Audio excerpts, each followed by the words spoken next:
let's talk about ACLs and NAT. So let's go. So ACLs, what's your understanding of ACLs at the moment? What's the purpose of ACL? Why does ACLs, why do they exist? Does anyone want to go for that? Ionica, you want to try that? I know it's kind of like it depends, but don't worry. Whether you understand anything or not, don't worry. You'll get something that will be useful for you, like eventually at some point. So like, I know what NAT means. yeah, It's network address translation, right? yeah, that's right. That's what not. It's in terms of hardware, I'm not sure whether it's part of the Hmm. network card or not. Yeah. Ah, okay. Yeah, we'll talk. But ACLs, I'll have to Google it, to be Yeah, honest. yeah. So No, no problem. What about you, Mike? You're like, what's your understanding of ACLs? What are ACLs? Why do they exist? What's the purpose of ACLs? To manage traffic. To manage Uh, traffic. yes, I can say, okay, with this ICL, I can say which host or which network or which protocol or port is permit or deny. Is permitted or denied.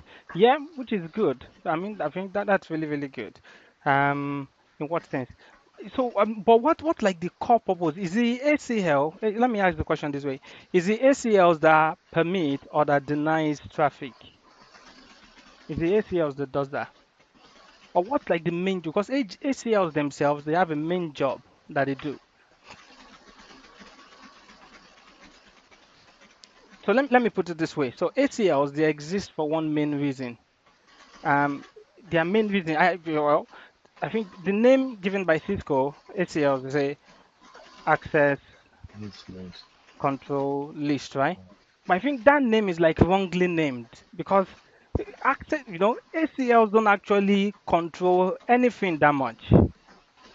I think it's like a really, really bad name, like to say access control list, because ACLs don't really control anything.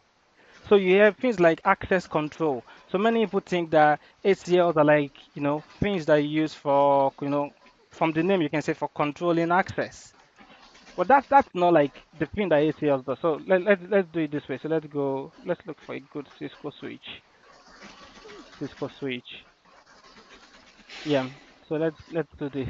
So if I go copy image and let's paste this here. So here we have a switch and we have a router here. And just to reiterate, what's the difference between a switch and a hub? The difference between a switch and a hub. Yeah. A hub is a shared a hub has a shared medium, and Yeah. switch is dedicated.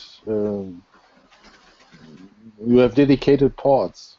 Yeah. What about a switch and a bridge? The difference between a switch and a bridge. Oh God. There's a reason why I'm asking because Yeah,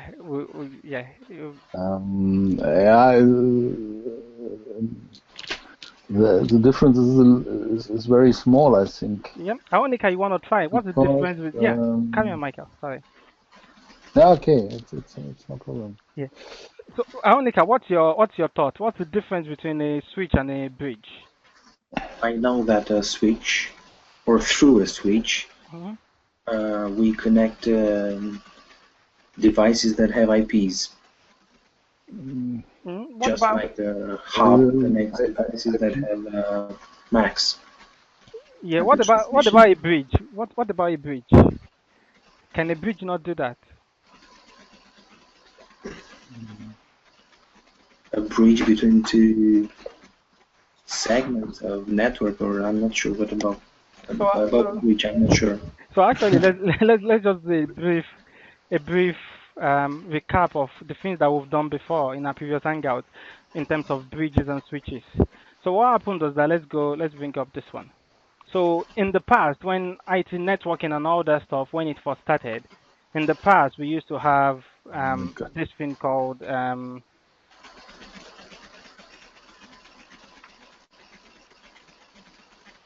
First so hubs. yeah, all we used to have in those days is we used to have just a cable. So you have a network, you have a cable, just a long cable that runs through the backbone of your network. And that network, that cable will have things there uh, called vampire taps. So you have all these vampire taps there, you know, vampire taps there. And this is just a single long cable, and then you have your PCs connects to those vampire taps. So that was how networking, when networking first started, like that was like the whole origin. Um, So you have this your is a this is a 10 base 2 network. yeah, I'll say it's 10 base. This is like a 10 base T network. This is like coax cable and Yeah. So this was like RG58. This is oh man, this this was is very very old. Over 15 years. yeah. This is like really I think really over 20 years. yeah. Yeah, I, exactly. I Look at worked this. I worked I worked 1998 at the university in Bochum, and then we made Ah, a network like this. yeah. Yeah. But I knew 5 years later, the university said, okay, we will make a modern network Yeah. and Yeah. not an old network. And so um, Yeah. yeah, yes, Yeah, you're right. So that means look at this. You just have a cable on your network, and you have all these things here, and then your PCs come and plug to this.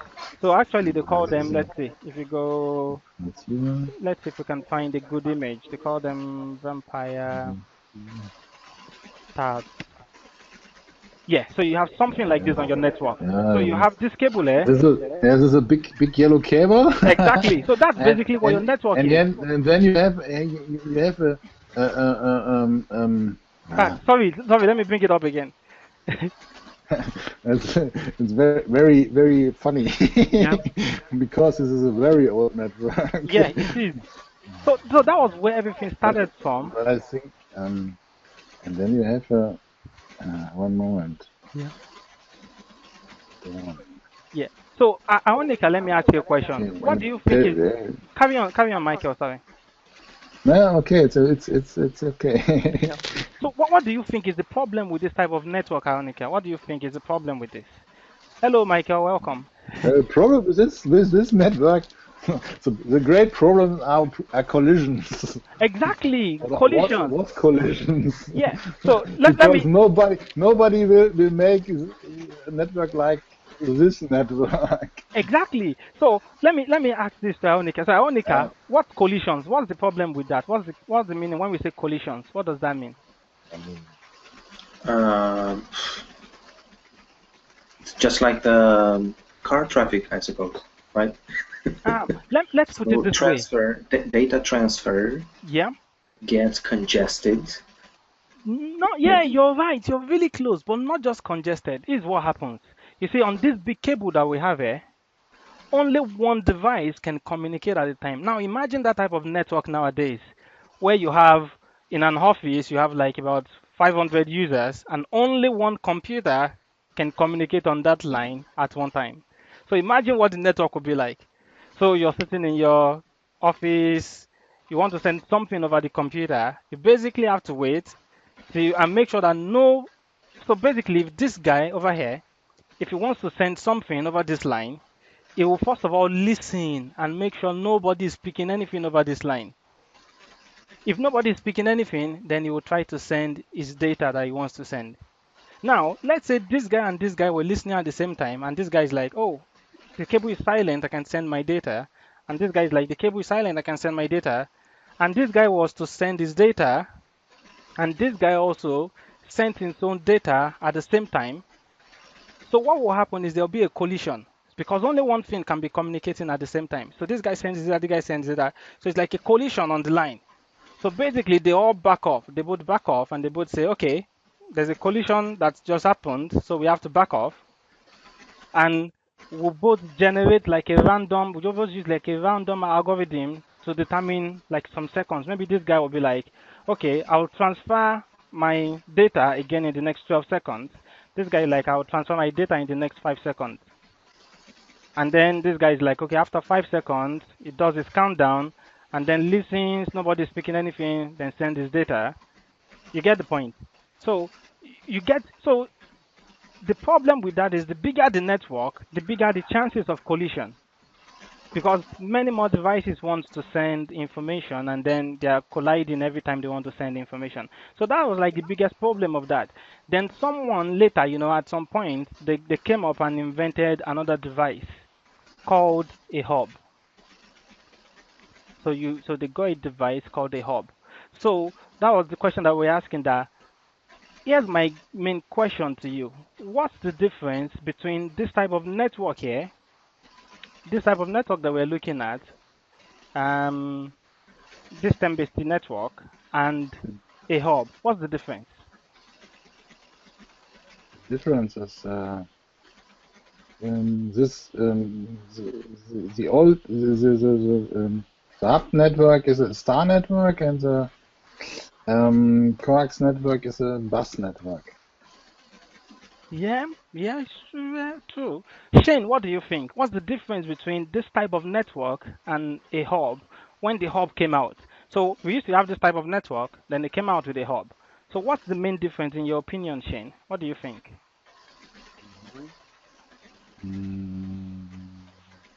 Shane, are you still online there? Yeah, I just can't talk. Ah, your voice is really. Oh, okay, yeah, you said you can. Okay, you can talk.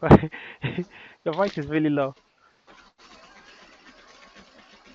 Okay, Haronika, what about you? What do you think? So Michael is giving his own view. So what do you think is the main difference between this type of network and this type of network?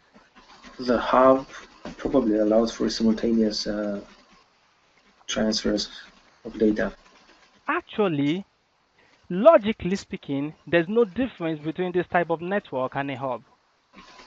Because this hub that you're looking at is basically this network, this type of network, but only in a single box. So if we were to open this hub, it looks like a long cable inside it, and basically they are all hanging off this port. So basically, logically, it functions the same way as a 10-base T.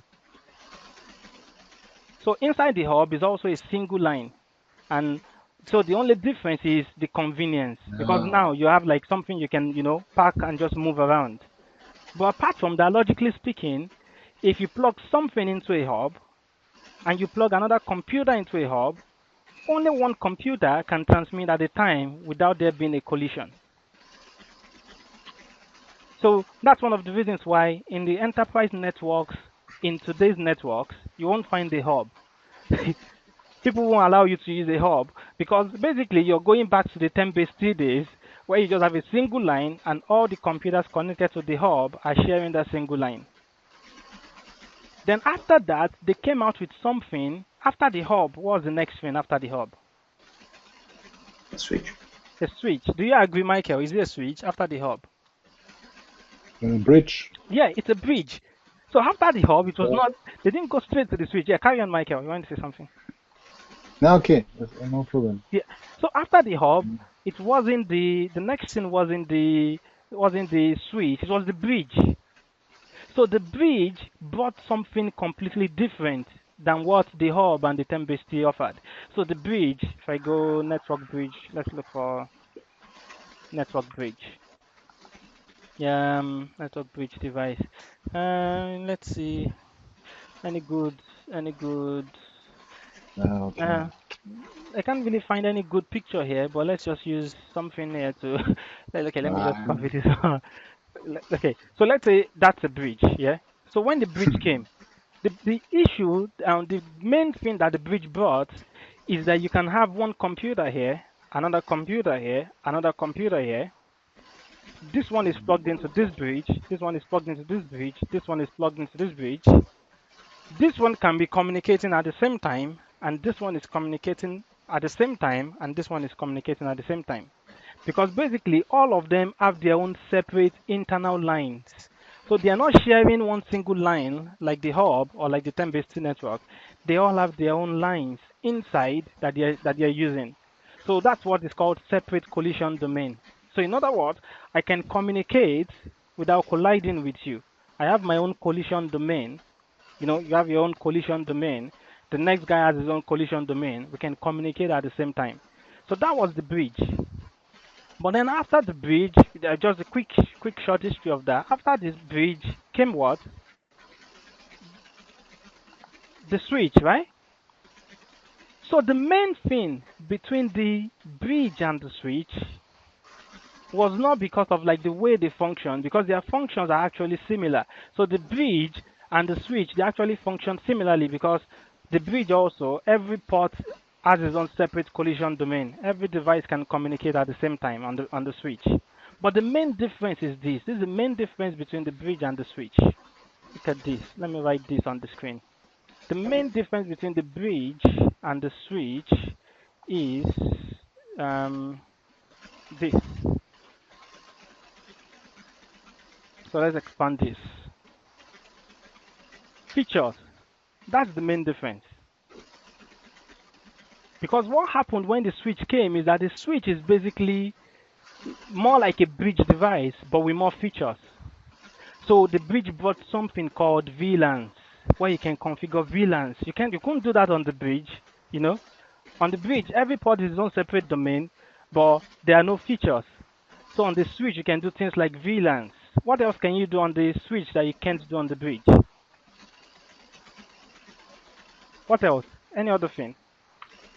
So you can do VLANs. You can do what else? Spanning tree. Spanning tree is another one you can do. So you can do spanning tree. What else can you do? You can do quality of service. No, but not the first switches. Yeah. So eventually, It's a very, yeah. very, very late feature. Yeah. Eventually, yeah. But that was like the main defining features. The main defining difference was that this one has more features. So you can do like you said. So the features keep increasing, like you said. So for example, like modern day switches. I mean, just go on Cisco's website and search for Cisco switch features, and you see loads of features. Yeah. QoS, broadcast storm protection, multicast storm protection, lots of features that you can configure as you want. So that was like the main difference between them. So now, back to where we started from originally. Just a brief, short, short description of what's going on. So we have a switch here, and we have a router here. So what's the difference between this switch here and this router? What's the difference between the two? The difference between a switch and a router? Yeah, A switch is a layer 2 device and the router is a layer 3 device. good one. A switch is layer 2, and a router is layer 3. So, Ionica, what does that mean? I Um, know, I know that there are 7 layers in terms of CCNA, Yeah. right? 7 layers in all, including the physical one. But I know to differentiate a switch from a router in that the switch makes connections between devices that have IPs, and the router makes connections between networks. So the router is in between 2 networks, Very, very and good the one. switch is inside the network connecting devices. Very, very good one. Very, very good point. So what you're basically saying is that now you have a switch which is basically inside the network, the local area network. Now, every port on this switch, basically by default, let's not go into VLANs now. We've discussed that in previous Hangouts. Every port on this switch by default, they are all on the same network. You're right. But on the router, every single port is a separate network. On this router here, let's say on this router that we're looking at, let's say at the back of the router, let's say we were to have 4 ports. Let's say so we have this router here, and at the back we have um, port 1, port 2, port 3, port 4. Now, on this port of this router, you can go on this port and say your IP address is 192.168.1.2, or sorry, .1.1. You cannot do that on this port on this switch. At least we're talking about layer 2 switches now. There's another thing called layer 3 switches. So you can't do that on this port on this switch. You can't go and say this is your IP address because, as Michael mentioned, it's a layer 2 device. IP address is a layer 3 addresses. This thing is a layer 2 device. So you can do that. And the thing is, you go on this router and you go, your IP address is 192.168.1.1. And then you go on this one and you say, your next port, your IP address is 192, let's say 192.168.1.1, and you're like, your subnet mask is 255.255.255.0. And then you say to this other one, you say your IP address is 192.168.1.2 with subnet mask 255.255.255.0. Can you do this scenario on the router? No, What will happen if you try this? because it's the same network. Exactly. Do you agree? Do you agree, Aronika and Shane? Do you agree with that description? Yes, Yeah, because I basically this, network because yeah, it's a class C. The exactly. first You're three right. objects. You're absolutely right because now we've got those two ports on the same network, and the router, the way it's designed is that every single port is a different network because it breaks down like what is called the broadcast domain, which we won't get into. So every port on the router is a separate network. So that brings us back to access control lists. So basically on this machine, so let's get rid of this one. So on this machine here, you're communicating. All these machines are communicating with one another. And let's yeah, because I didn't find anything to draw a cloud on Paint, I've used a star. So this one goes out to the internet. So you have your router in between here. So what happens here? So let's go. So let's say everything on this network is on 192.168.1.0/24, and it's going down here. So let's say this IP address of this one is 192.168.1.0, and this one, of course, is just the internet. Every other address. So the internet here. So access control list, when you put that on a router, access control list, or ACL for short, is basically this, is a shopping list of of packets. So now you're like, I want to go shopping, I want to go to the grocery store. You have your shopping list. So you see on the shopping list, you see, oh, I've got beverage there. Yeah, I'll get one beverage. Now, what you do with that beverage is up to you, but you have to have a shopping list to identify what you want. So access control list doesn't necessarily do anything. It is a way to identify traffic that you want. It's a way to say to the router, yeah, I want a traffic that matches this category. I also want the traffic that matches this category. I also want a traffic that matches this category. Now, what you do with that traffic after you match them, after you gather them, is up to you. If you want, you can use it for security, which is packet filtering. In other words, you can take that shopping list that you've gathered, that shopping list of packets, and say to this router and say, anything that comes that is going to port port 80, I want to block it. So it's up to you, You can use it for security if you want. If you want, you can use it for NAT. You can say anything that comes to you and matches IP address 192.168.1.4. I want you to translate it to this address. So now you're using the same list, but you're using it for different purposes. So if you want, you can use it for policy-based routing.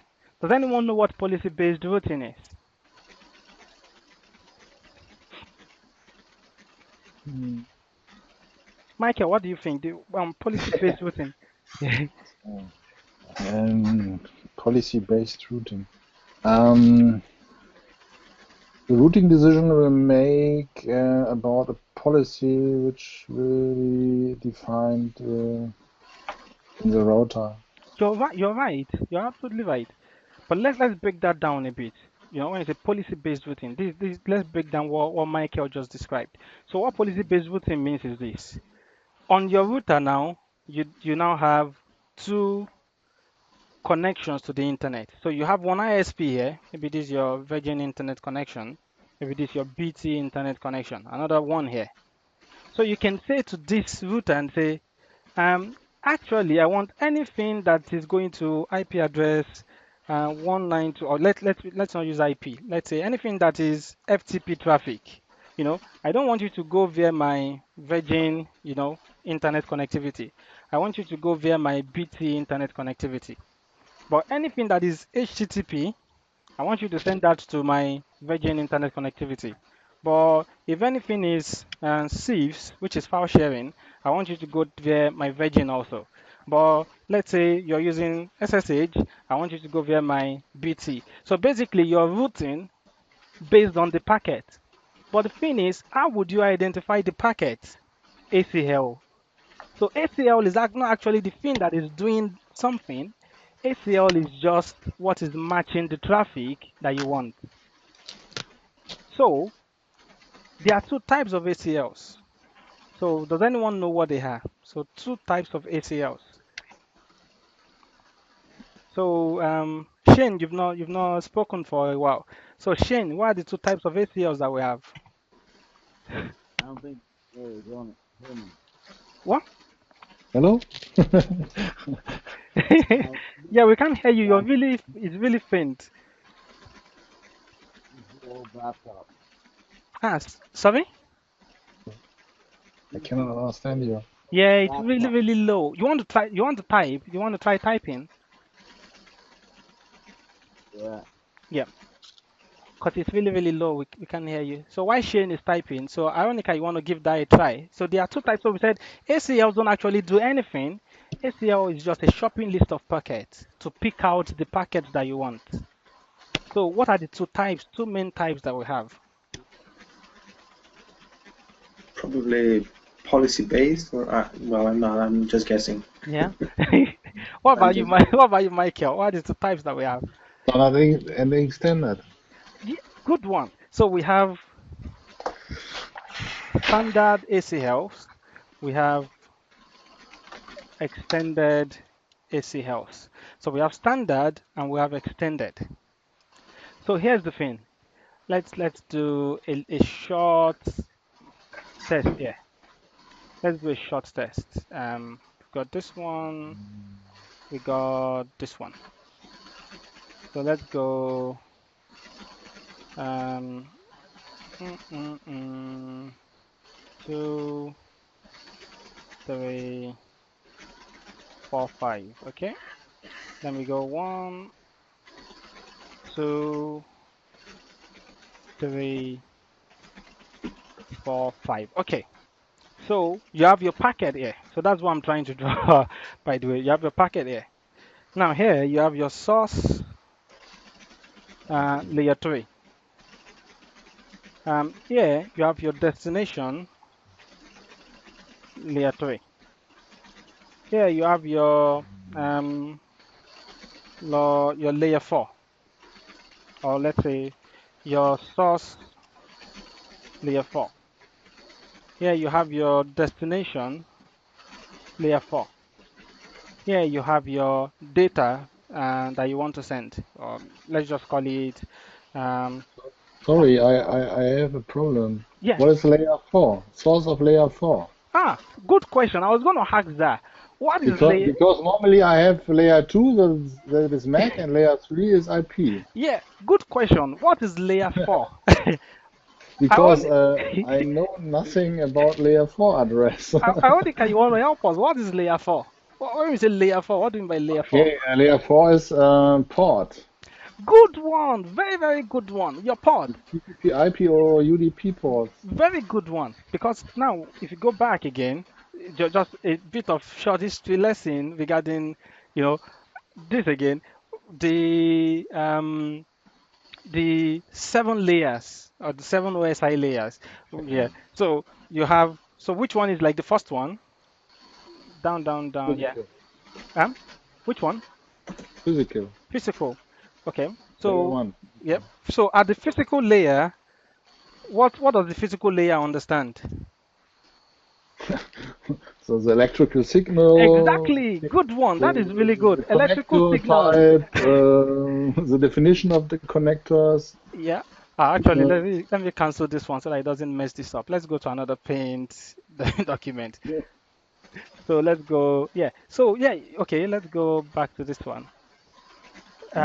So let's go. I'm in IT and since 20 over 20 years. Wow. So we say we have a physical layer, right? So we have physical. And then what do they understand? We said they understand electric signals. Connector types. Yeah, the connector types and all that. So basically, the thing they understand is, Definitions of connector types and yeah. everything. So let's just put, yeah, Like let's put the likes of the connector types. So basically, the cable, cables, yeah, data layer. yeah. Never, The next one. okay, sorry. I know it's Next hard. So one. basically, the main defining factor on these layers is you have zeros and one. So you just basically have Yeah. electrical signals. It's either zero, is either on or it's off. So you just have things, turning themselves on and off, electrical signals going. So eventually, that's all your data, all your networking is just zeros and ones, electrical signals. That's what they are. But that's the first layer. So the second layer, like you said, Michael, we have data layer or the data link layer. Data So link layer. data link layer, what addresses do they understand or what do they understand? When you're referring to data link layer or layer Um, 2, what do they understand? MAC addresses, right? okay, but if you have another another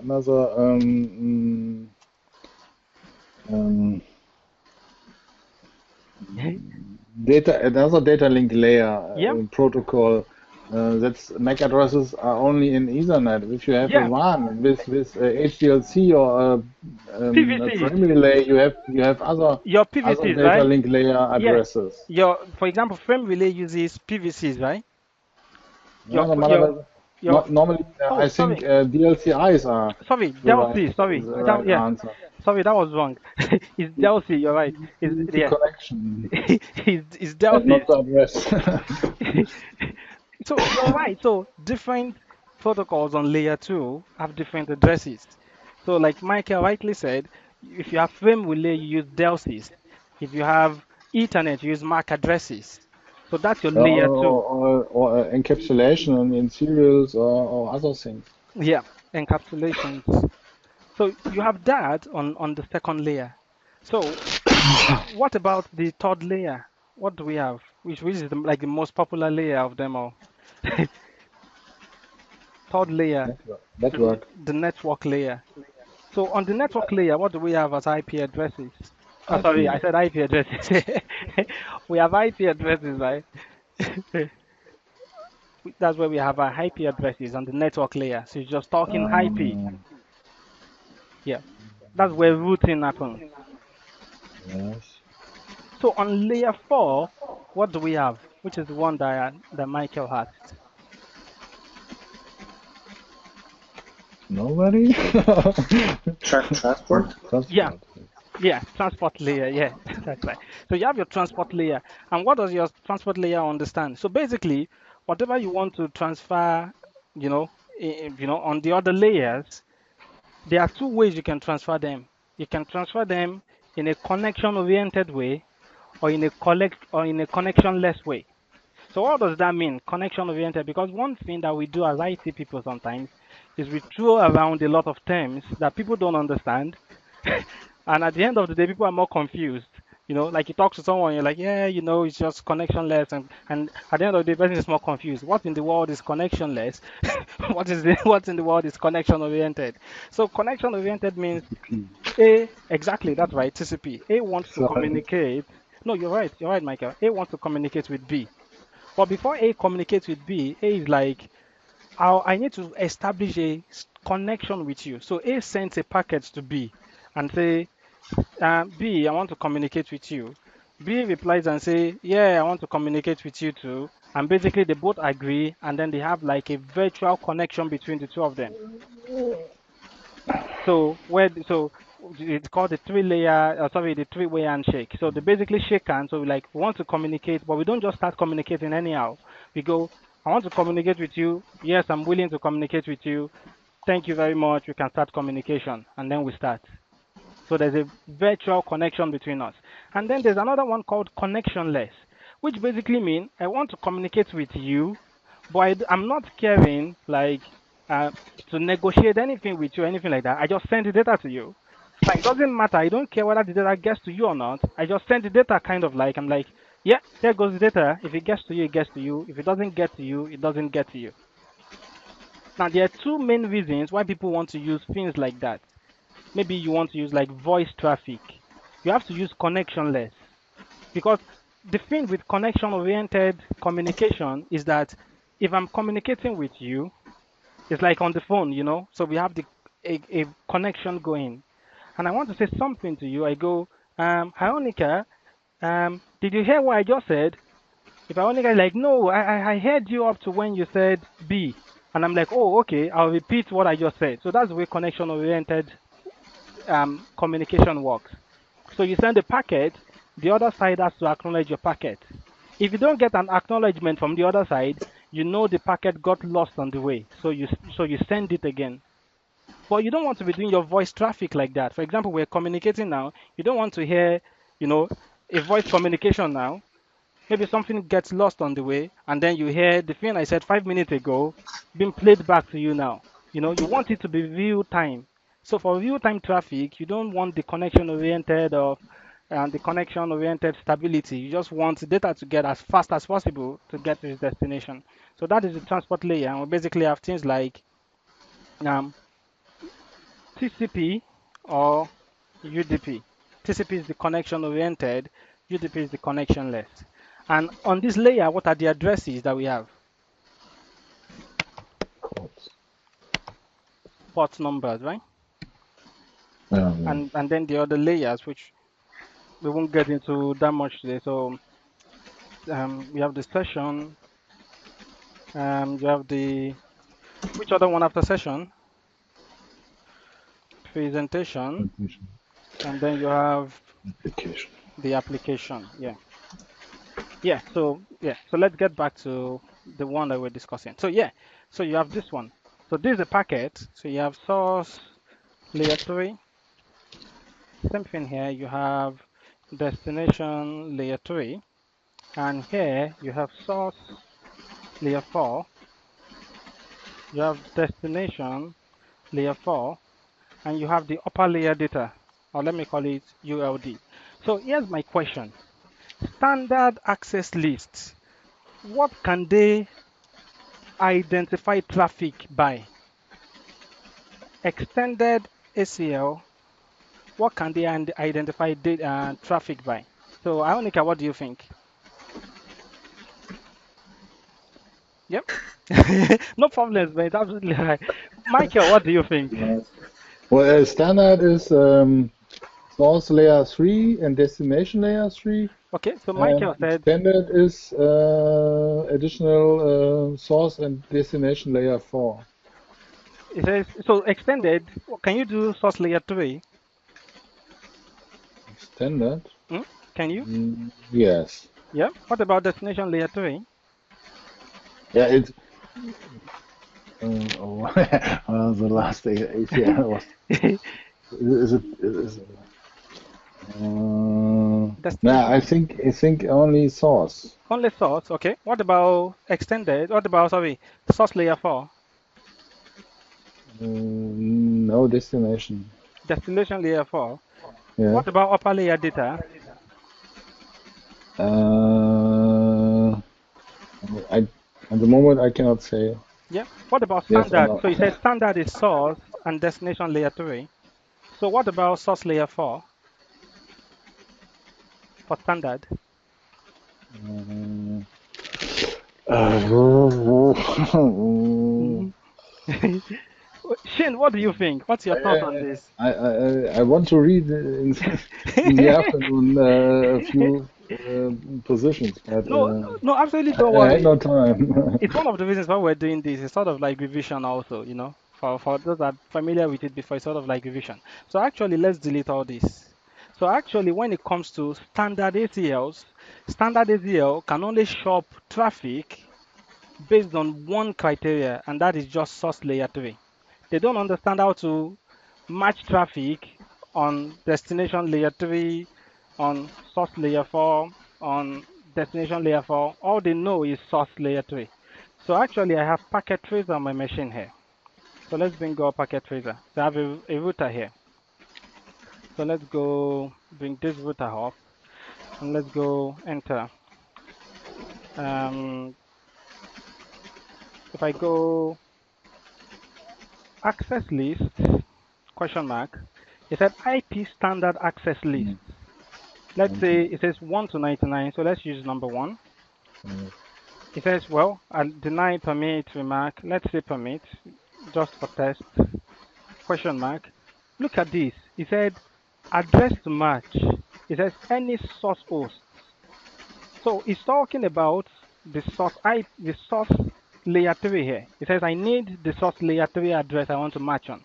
So if I go, okay, I want you to match this traffic, any traffic that has source layer 3 address of 10.1.1.1, it says here, what's the wildcard mask? Which we'll talk about in a minute. But let's just go 0.0.0.0.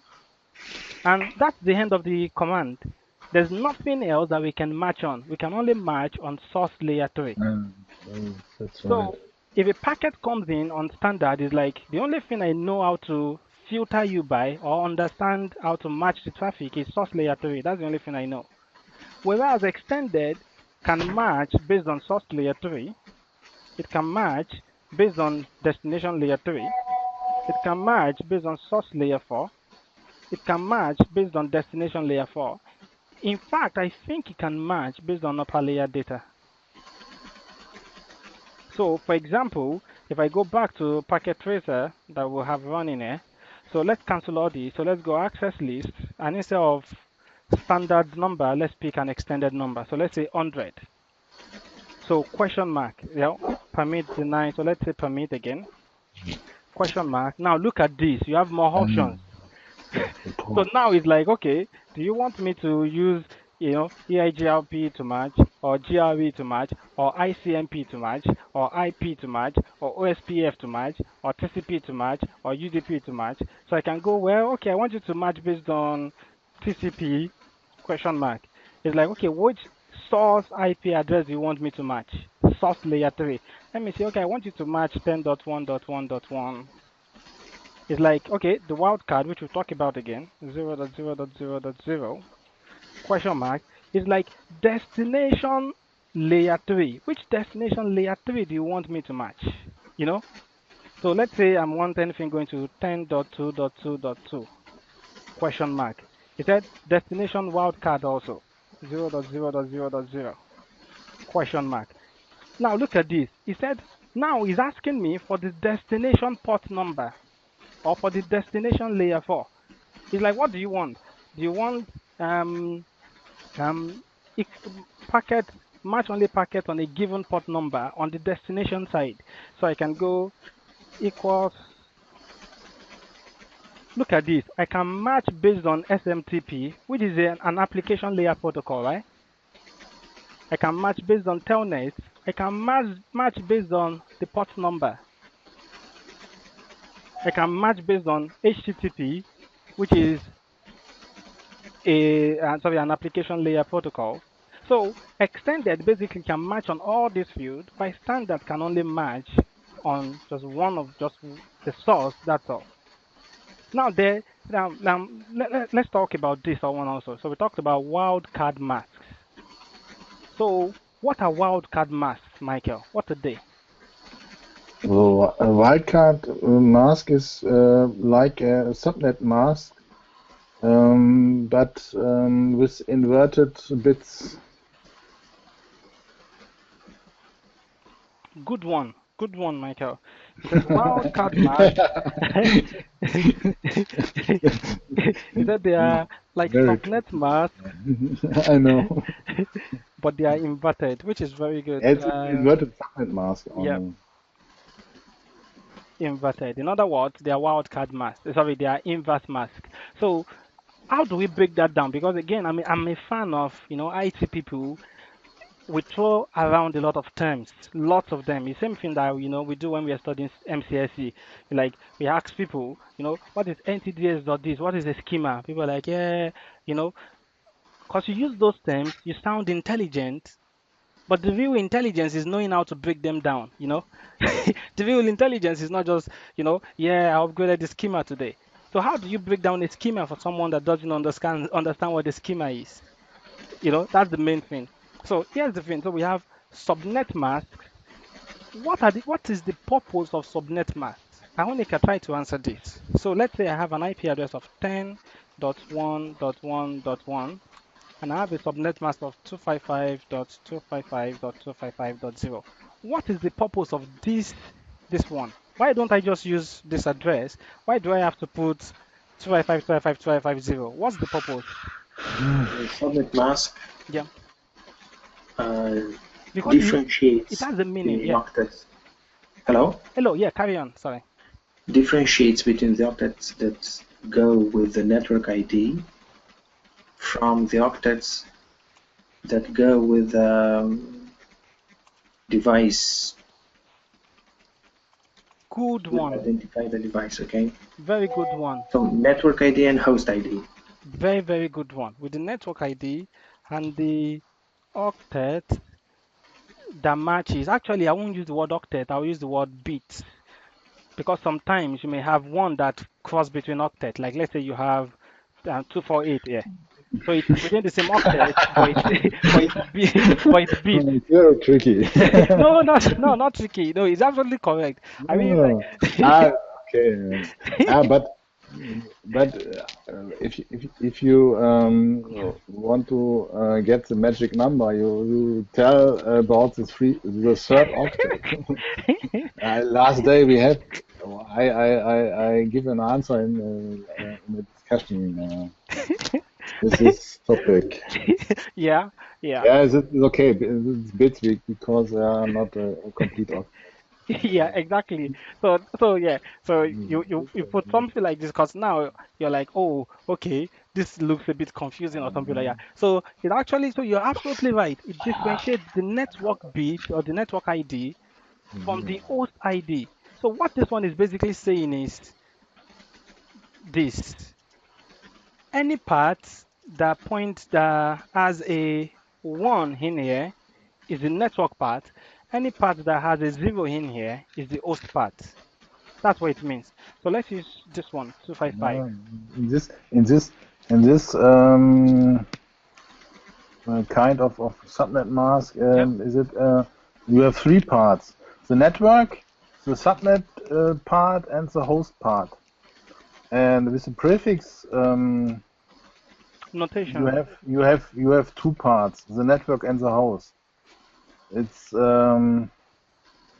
it's a there's a good definition in the certification guide. Yeah. Oh, okay. Yeah, I get what you're talking about. Yeah. But if one should think about it like just generally, actually, the subnet part is also like the not network part, because the subnet is just basically still the network. Because the subnet. So if you take a big network, you break it down into little subnets, which are little networks. So the subnet part Yeah, very good. is now the Good. network. Yeah. Carry on, Yeah, Michael. okay. Sorry. So like for example, like in this one. So we have the this one translated, which is the subnet mask. Sorry. 1, 2, 3, 4, 5, 6, 7, 8. So now you have the subnet mask translated. So what it means is that if you translate this one also, 010.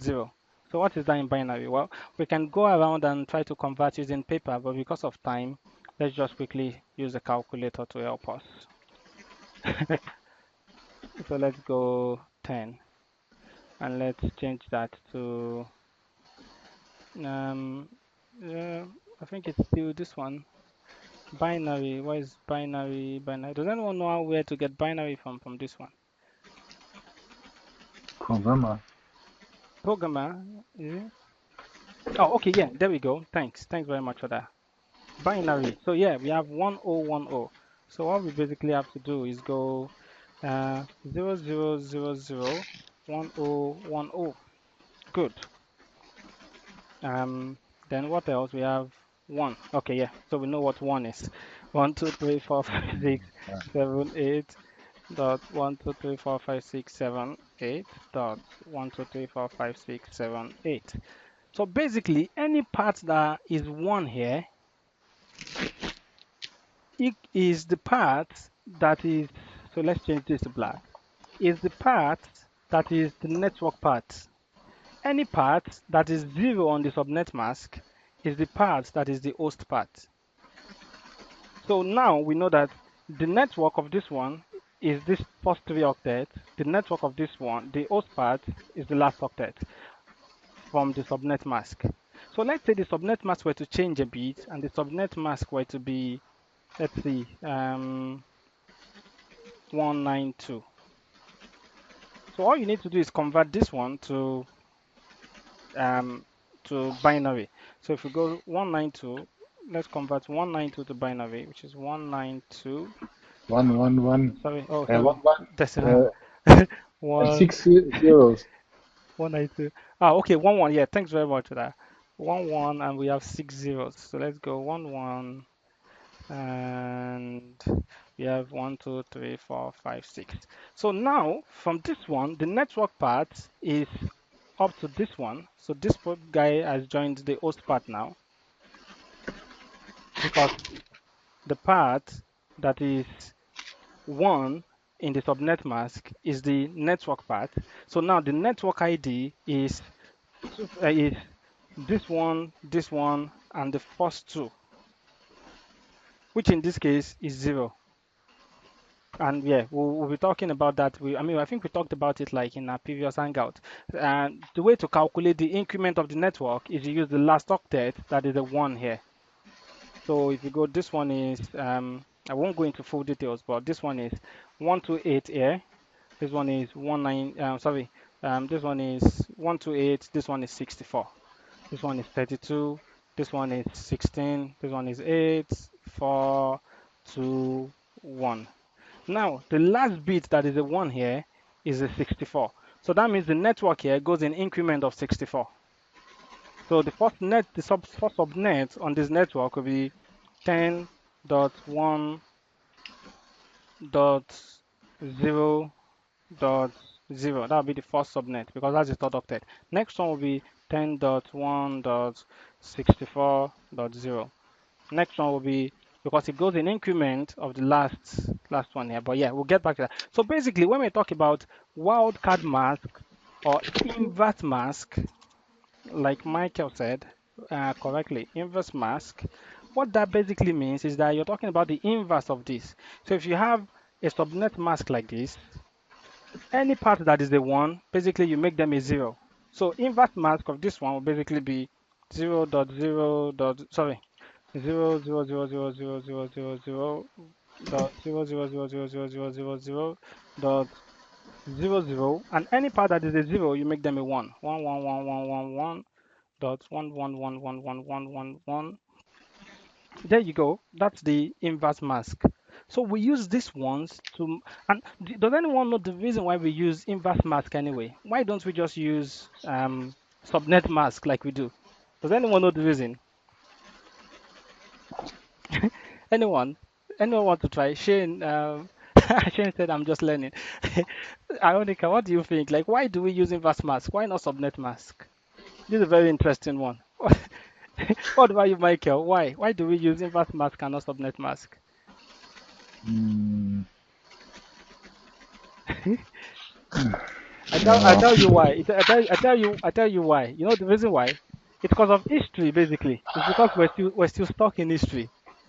So if you Google it, actually, if you Google it and go, why use inverse mask, not subnet mask?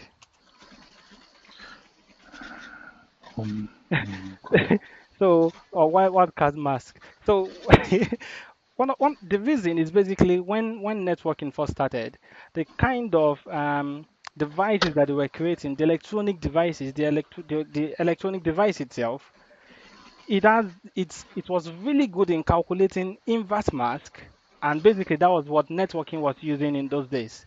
So subnetting, inverse mask came way before subnetting came.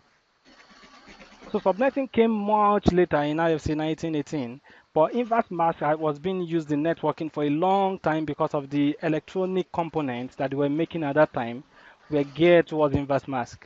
Now, when subnetting started, people were using subnet mask, but people were still stuck, with inverse mask of the old days that they were using. So that's like the main reason, it's just because of history.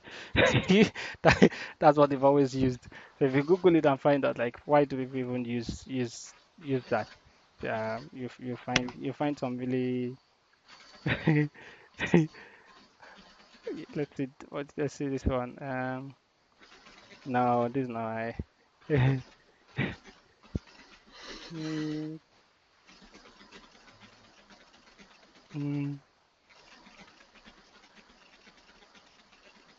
uh, yeah, if you Google it, why using inverse mask and not subnet mask?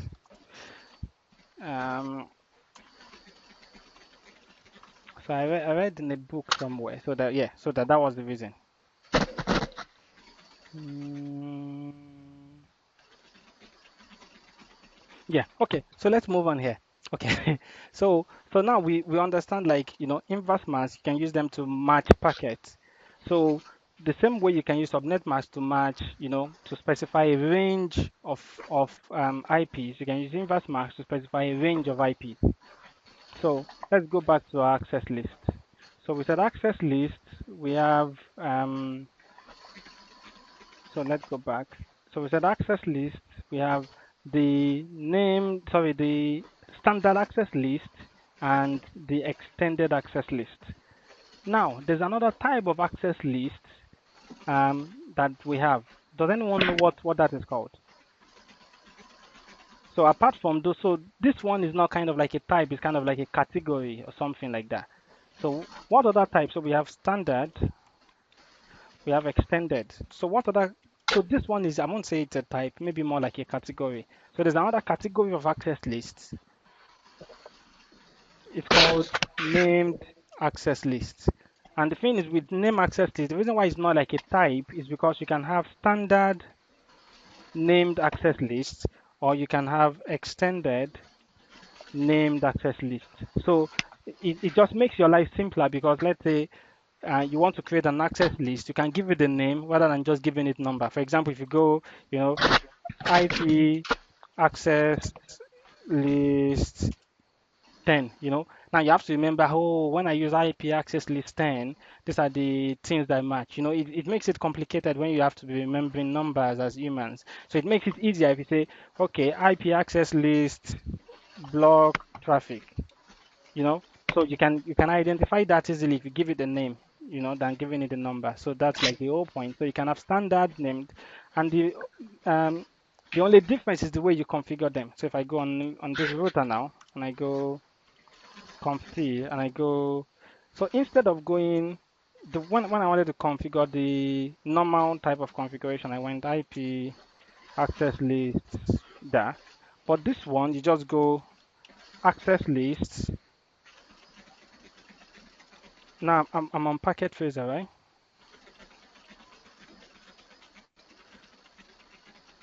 Okay, yeah, sorry. I went access list to configure like the normal one. The named one is IP access list standard and then C. Now I can give it a name. I can say, okay, this is the traffic that I want to allow, you know. I can give it a name and go enter. Now I can begin to specify all the packet that I want to match. I can say, well, I want you to permit no, 10.1.1.1, 0.0.0.0, 0.0.0.0 simply means just match everything, match the packet exactly the way it is. So enter, it matches that. So I can specify, I can just keep specifying a list of traffic that I want you to match. So if we go back to our original diagram here, so basically I can say to this one, I want you to match a packet that matches this IP, or this source IP if it is standard. If I'm using extended, I can say I want you to match traffic that has this source IP and this destination IP. That has this source IP and this destination IP. I can say I want you to match this traffic that has this source IP with this source port number, or that has any IP but this source port number, or that has any IP with this destination source number, or that is trying to use this application. Those are the packets that I want to match. And like we mentioned, the thing that you do with them is up to you. If you want, you can use them for security, for packet filtering. If you want, you can use them for NAT. If you want, you can use them for policy-based routing. If you want, you can even use them for VPN. Because if you have your VPN where you have two routers and you have a tunnel between them, you have two routers here. You have router A, you have router B, you have a VPN tunnel between them. It's not every traffic that you want to go over this VPN. Some traffic you want to go straight over the internet. So how will this router identify which packet to pass over this VPN tunnel? You have to specify the traffic. So it knows, okay, any packet that comes to me and that says I'm going to this IP address, I won't send you over the internet, I will send you over this VPN line. You get the point? So that's how it identifies the traffic. So that's why I said access control list is a really bad name, because it's not actually controlling anything, it's just identifying the traffic, and you can do whatever you want with the traffic. Okay, so let's go a step further with this. So we talked about named access list. We talked about um, standard access list, extended access list, and the way you configure them is you basically, yeah. So let me show you this interesting one also.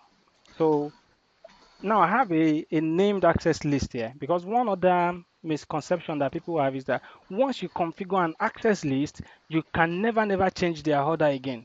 So in other words, I have this standard access list, standard named access list. I've given it a permit. Let me give it another permit. So let me go permit 10.1.1.2 to 21.22.23.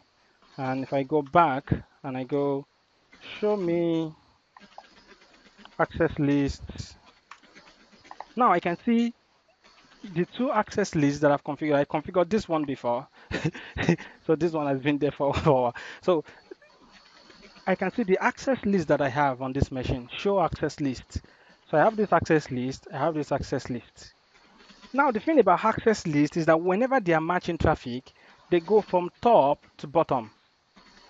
So if a traffic comes in and the traffic is 10.1.1.1 and it matches this one, it just basically stops there. It doesn't go, I know you matched 10.1.1.1, but let's see if there's another 10.1.1.1 down somewhere. No, it's like you've matched something, I'm stopping, that is it. So let's say sometime you're like, um, you want to put another traffic between 10 and 20. Many people think, because some books will tell you actually you have to configure them so right, because once you configure them, you cannot change them anymore. That's not true, because you can change them. Does anyone know how I can change them? Michael, do you know how if I want to change this one, let's say I want to put something between 10 and 20, how do I change that? Um,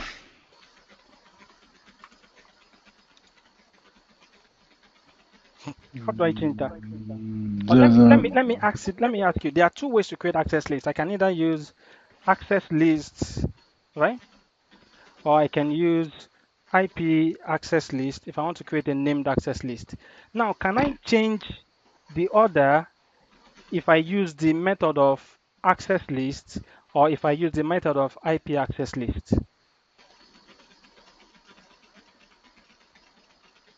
If I want to change the order, which method do I have to use to edit an access list? I Shame on don't you. know. Yeah, you have to use the second one because for example, let's create one. Okay, yeah. So the one that I just created, let's say I want to put one, so I can go IP access list question mark uh, standard question mark and enter the name of the one I entered before, which is allow. So let's go allow. So now I can edit the access list. If I put question mark, look at this here, sequence number. Wow, are you telling me I can specify a sequence number and insert something in the middle? Yes. Yes, you can. So here we have the access list here. This one is number 10. Let's say I want 10.2.2.2. All I need to do is specify the sequence number and go sequence number 11. And I want that to be permit 10.2.2.2, 0.0.0.0. And I go enter. And then if I go end and go show my access list again, there you go. Now I have number 11 here. Do you get the point? So let's even do something again. Let's go conft again. So let's go IP access list standard layer. So let's go 10 permit 20.3.3.3 0.0.0.0. It won't allow me. So when people are saying you can't change them, well, what they are saying is you can't have duplicate or you can't change their current position, but the thing is you can add into that position. You can put in between that position. So you've got 10 here, you've got 20 here. You can't change the position of 10, you can't change the position of 20, but you can put something in between them. You get the point? So it's not as if once you do it, it's fixed like that. That's the way it's ever going to be forever.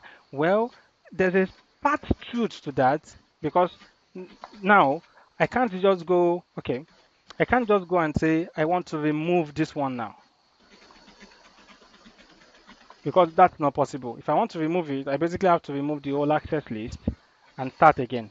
So there's a part two to there. But if you have something that you're like, oh, I forgot to do something, it's not as if you're doomed if you forgot to do something to begin with. You can basically add this in between where you want it.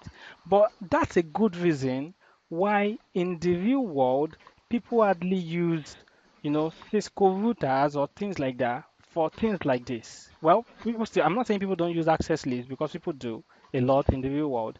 But what I mean, like, if you want to use access lists for things like packet filtering, in the real world today, it's basically not practical. In the real world, you go to any firewall you have today, you can basically delete any rule you want as you want it, delete the rule, add a new rule, you know, delete any rule as you want it, add any rule as you want it, and think about this limitation of if you want to use this for packet filtering, which is basically you're doing like a stateful kind of firewall, yeah, stateless kind of firewall. You're doing a type of firewall and you're trying to use access list for packet filtering, it's basically not compatible with the requirement of today's modern world. So why Cisco in the world? Well, it's good to learn it because we can use them, like I said, we can use them for more than packet filtering. We can use them for policy-based routing, which is really popular today. We can use them for NAT, which is really popular today. But again, most people won't use their Cisco router for NAT. They will use their firewall devices for NAT or something like that. But for security and packet filtering and for NAT, using access control list is just basically not useful enough for today's world. Why Cisco want us to spend so much time on it? It's up to them. It's one of the things that gets me upset because I was thinking about it. I was thinking when I did the old CCNA, if I go into the modern world, that I'm like, I know how to configure access control list with security packet filtering. You're like, what are you talking about? Like, what are you talking about? That's not useful to us.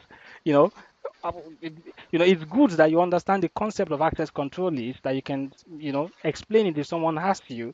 But in terms of usefulness in today's world, it's useful for policy-based routing, not for security, packet filtering, or NAT or something like that. Okay, so let's move on to the next one because we have just a few more minutes before we finish now. So we have NAT. So what's your understanding of NAT? Ionica, you mentioned something about NAT before, so let's let's start with that.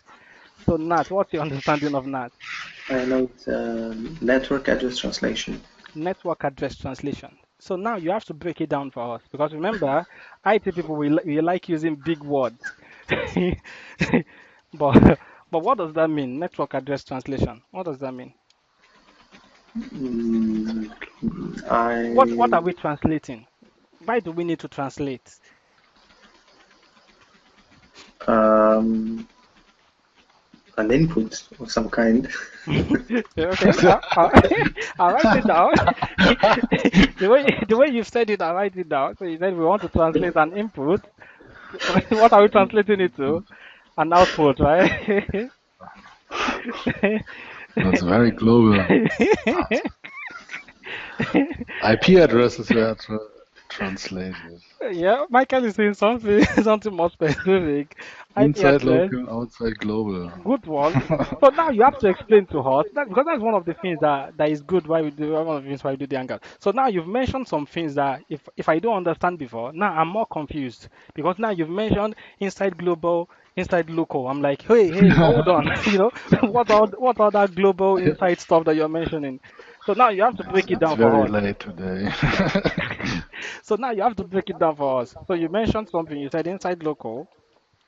You said inside global. So can you break that down? You've confused us more. Now you have to unconfuse us now. Uh, I think it's not good to um, yeah, it's very late for me. It's I like that oh very much. no, Now you oh no. confused us. Now you want to go to sleep, and now we can't sleep because we're busy researching Google to unconfuse ourselves. No, I'm only joking, Michael. Shane, what do you think? So help Ironica and Michael because they've caused some big issues now. Ironica started with input to output. Michael threw in inside local and inside global. Now Shane, we need help to understand all these things. It is uh, yeah. What is with outside local and outside global? That's more confusion. Exactly. So okay, actually let me see if I can bring up I think it's a very big topic, network address translation. I think it's better if you make a separate session from that. does everybody agree with that we should make that a separate session? Do you I, agree? I think you can make a few basics and then it's good Yeah, because it's I a think I'll very yeah. very strong topic and a very I uh, think I think confusion uh, I think I'll do that. definitions and And actually, confusional explanations and something else. actually, I think It's I'll do very what you very said. difficult. I think I'll do what you said. We'll focus on NAT much more, and actually, we'll go deeper into ACLs much more also. But just to give you like the basic philosophy behind it, I'll tell you one thing I always do. Like if I want to study any concept, because many people are so much caught up with like studying of technology. If I want to study anything in technology, first thing I want to understand is understand the philosophy behind it. I want to understand why did someone even come up with this solution? What were they trying to solve? Because once I can understand that philosophy, I can understand the technology. Because I understand this is what they were trying to solve, and this is how they went about it. So that way, I won't misapply technology. I won't try to use a technology to solve something that it wasn't meant to solve. So I like to understand the philosophy behind technologies. So what's the philosophy behind that? It started years ago when we came up with a concept called IP addressing. We're like, okay, some smart people gather together in a room. They're like, let's give our computers or our devices, let's give them IP addresses. A part of the IP address will specify the network. A part will specify the host. So devices can communicate with one another. So I can say, oh, I want to communicate with Sean's computer. So my computer will go, what is the network that Sean is on? So once my computer can identify the network, my computer will send the data to your network. So now once it gets to your network will now go, what is the device that I want to talk to? And identify the device address and send it to you. So that was how they came out with this thing called IP addressing. Now, it wasn't long after they came out with this thing called IP addressing that they encountered a problem. And one of the major problems that they encountered was that they didn't know that the whole concept of connecting computers together will catch on with so many people, and so many people were requesting for addresses.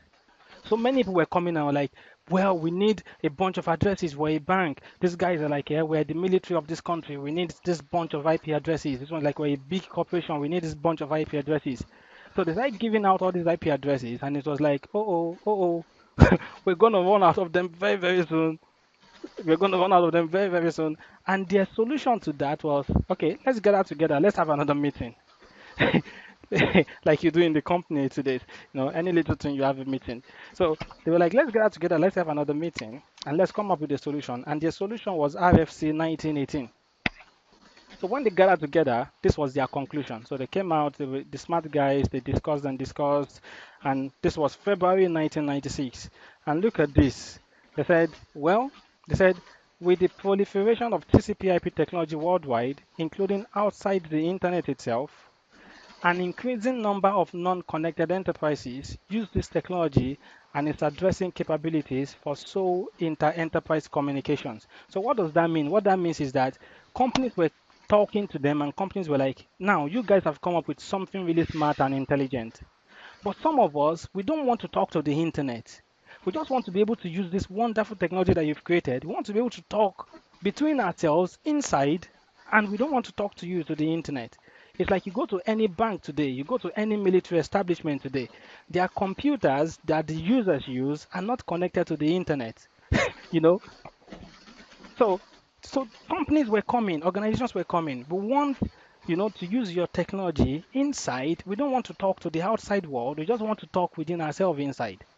So that was the first challenge. The second challenge was this, that the internet has grown beyond anyone's expectations. That's a good way to pass across blame, Instead of saying it has grown beyond our expectations, beyond anyone's expectations, just blame everyone.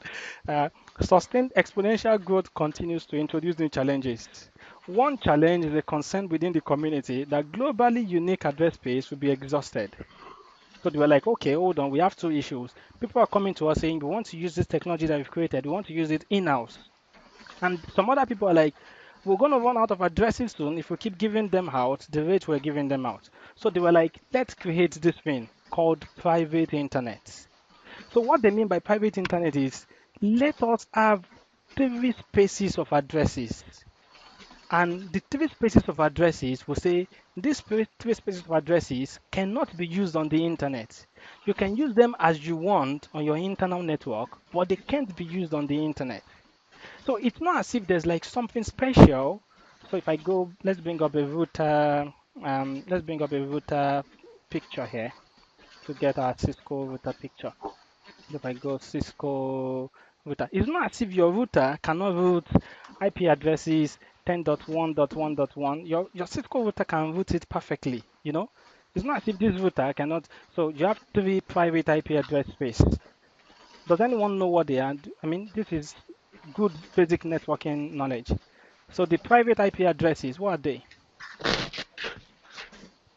The range. Michael. Private IP addresses Yeah.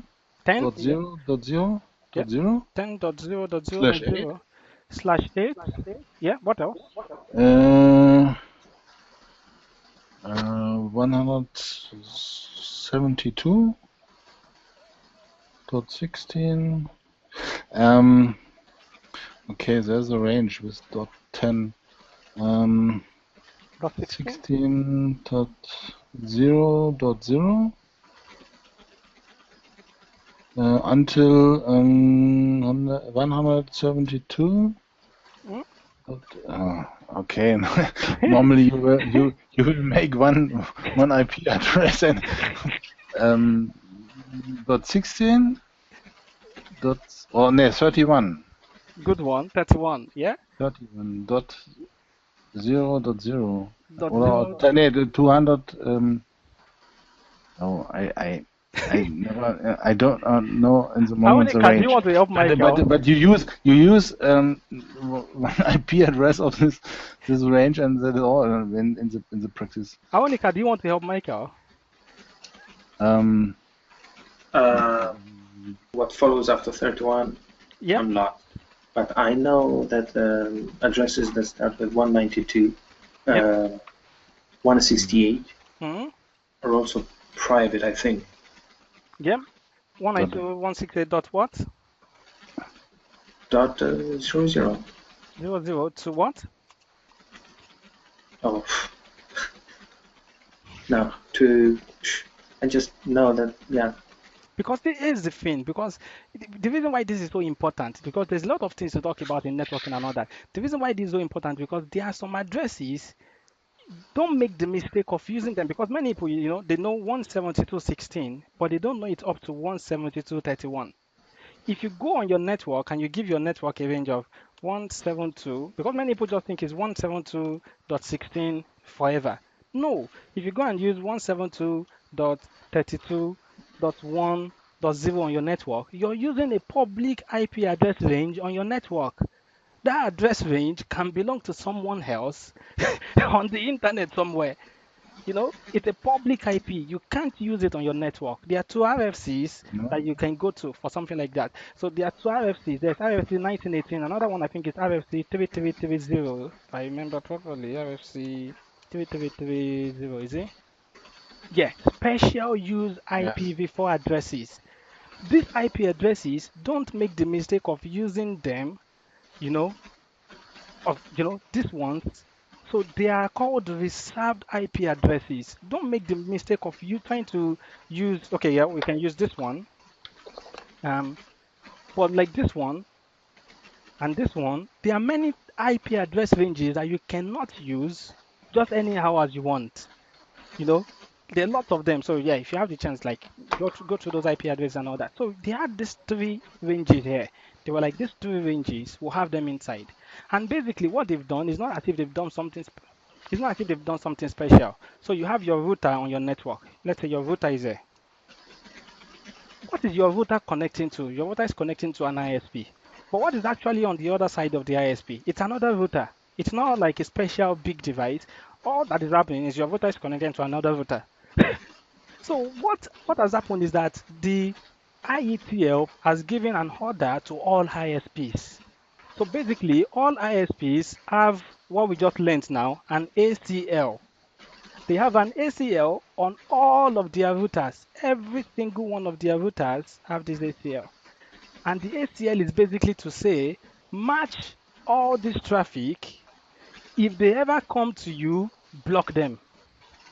That's the only thing. There's been cases in the past when these addresses have found their way to the internet because an ISP forgot to put a block on their router. It happened in the past. So an ISP forgot to put a block, and these addresses went out to the internet. But what all ISPs do today is they follow IETL's command or basically directive on that. They have an ACL that matches this traffic and that blocks anything with this IP that basically comes to this router. They match it and they block it. So now this one you can use it internally as you want, but if it gets here, it's going to be blocked because there's a block rule there. So now what you basically have to do is you can use this on your network as you want, but before it goes outside, you have to translate it into things that are called public IP addresses. So there are two ways to get them. Your IP, your ISP can basically assign them to you automatically using DHCP, or you can go to your ISP and say, "Hey, I got a lot of money. Here's a lot of money. Can you give me IP addresses?" Now, if you want IPv4 addresses, you have to write a lot of documents because you have to justify the reason why you need them. You have to write a lot of papers and say, we need this IP address because we're running out of them. We need it for this reason and this reason and this reason. So network address translation simply means you're translating addresses that we are not allowed to use on the internet network, but we're allowed to use on a private network. Now you want to go outside. The only way you can go outside without getting hit by the block rule is you have to translate it to something that the ISP will accept and route. So that's the whole philosophy behind network address translation. And that is what has saved us a lot of addresses. Because rather than going, everybody, here's a unique address for you, anyone can use this on their internal network. If you want to go outside, you don't need about 50 public IP addresses. You just need one or two. So you can go public IP address 230.1.1.1. Maybe that's the one your ISP gave to you. And any device on your network, they are translating to this single IP address, and your router is making note of that. And when the traffic is coming back, your router is translating back to these addresses and passing them to your devices. So that's the whole concept behind network address translation. So next time when we do a hangout, we'll go into much more details of what Michael mentioned, but he didn't explain to us about inside local and inside Globally. global or And outside. outside. Oh, that's schon heavy. Very, very No. heavy. So we'll go into all Difficult and that. complex. It's not difficult and complex, I tell you. It's really, really simple. Just to get it. Inside local is basically you have an IP address here. The IP address you're translating from, you have 192.168.1.1. That's your inside local. Your Yes. router here, yeah, that you're connecting to, the IP address is this one. This is your inside global. Mhm. I know. The server that you're going to on the internet, let's say the server is 215.21.6.7.7. That is your outside global, basically. Your inside device is your inside local. The external facing IP of your router is your inside global. The IP address that you're trying to communicate with outside on the internet is your outside global. But we'll talk about all that next time we do the Hangout, which will be next week, Tuesday also. Actually, next week, I'm preparing for an exam next week, Friday. So yeah, you just watch out just look out in the event section. We'll post the event and all that. We'll also try to post a recording of this Hangout and just we'll edit out like all the conversation, just the discussion and everything we posted. Okay, nice hanging out with you guys. Okay. Thank you, David. No Thank problems, you. man. No problem. Bye bye. No Good problem. night. See you later. Yeah. Have a good night, guys. Yeah. See you later. Okay. Yeah. Bye bye.